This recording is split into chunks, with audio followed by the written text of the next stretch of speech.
அஸ்ஸலாமு அலைக்கும். Welcome to blossom news. இன்றைக்கி நம்ம சேனலில் கேரமல் ஐஸ்கிரீம் ரெசிபி தான் பார்க்க போகிறோம். இந்த சம்மருக்கு சில்லுன்னு வாங்க வீடியோக்குள்ளே போகலாம்.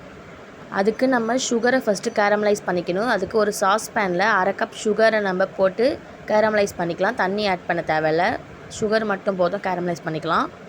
கொஞ்சம் கொஞ்சமாக சுகர் நம்மளுக்கு மெல்ட் ஆகி கேரமலைஸ் ஆகி வந்துடும். ஆகட்டும்.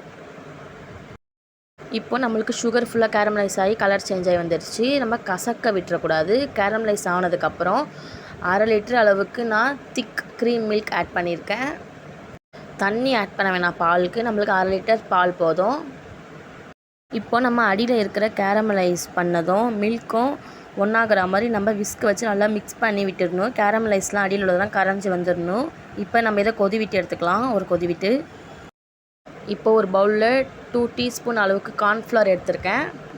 அது கூடவே வெண்ணிலா கஸ்டர்ட் பவுடர் 2 டீஸ்பூன் ஆட் பண்ணிக்கலாம். ஈக்குவல் அமௌண்ட் ரெண்டுத்தையும் ஆட் பண்ணிக்கலாம். இப்போ இது கூட நம்ம ஸ்டவ்வில் வச்சுருந்த பாலையே கொஞ்சம் ஆட் பண்ணி கட்டி இல்லாமல் மிக்ஸ் பண்ணிக்கலாம். கட்டி இல்லாமல் மிக்ஸ் பண்ணியாச்சு. இப்போ நம்ம அந்த பால் கூட இதை ஊற்றிட்டு நம்ம நல்லா மிக்ஸ் பண்ணிக்கணும்.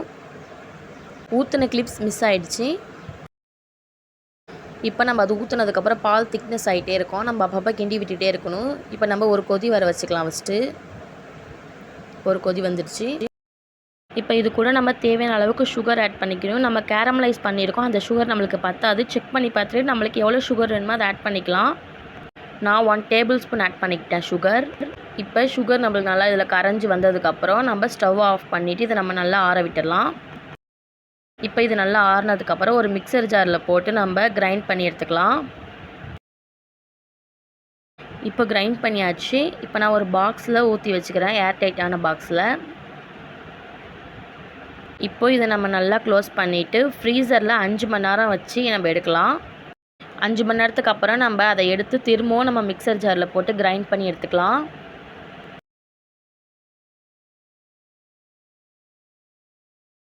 இப்போ கிரைண்ட் பண்ணியாச்சு. இப்போ நம்ம அதே பாக்ஸில் திரும்பி இதை போர் பண்ணிக்கலாம். போர் பண்ணிவிட்டு இதை திரும்பி நம்ம நல்லா மூடிட்டு ஃப்ரீசரில் 8 மணி நேரம் நம்ம வச்சு எடுக்கலாம்.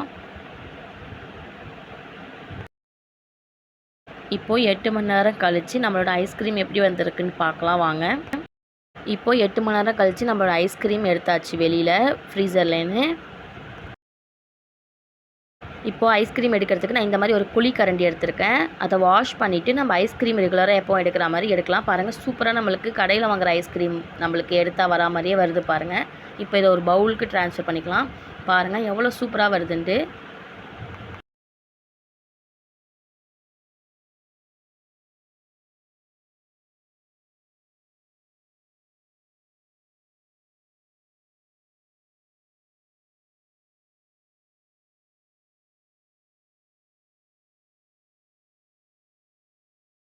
பாருங்கள் நம்ம ஐஸ்கிரீம் சூப்பராக ரெடி ஆகிருக்கு.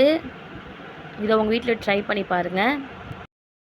இப்போது நான் அதை எடுத்து காட்டுறேன் பாருங்கள். கடையில் வாங்கின மாதிரியே பர்ஃபெக்டாக நம்மளுக்கு வந்திருக்கு ஐஸ்கிரீம். இதை உங்கள் வீட்டில் ட்ரை பண்ணி பார்த்துட்டு எப்படி வந்துச்சுன்னு சொல்லுங்கள். இந்த சம்மருக்கு சில்லுன்னு. இந்த வீடியோ உங்களுக்கு பிடிச்சிருந்தா லைக் பண்ணுங்கள், ஷேர் பண்ணுங்கள், கமெண்ட் பண்ணுங்கள், மறக்காமல் சப்ஸ்கிரைப் பண்ணிடுங்க. தேங்க்ஸ் ஃபார் வாட்சிங். அஸ்ஸலாமு அலைக்கும்.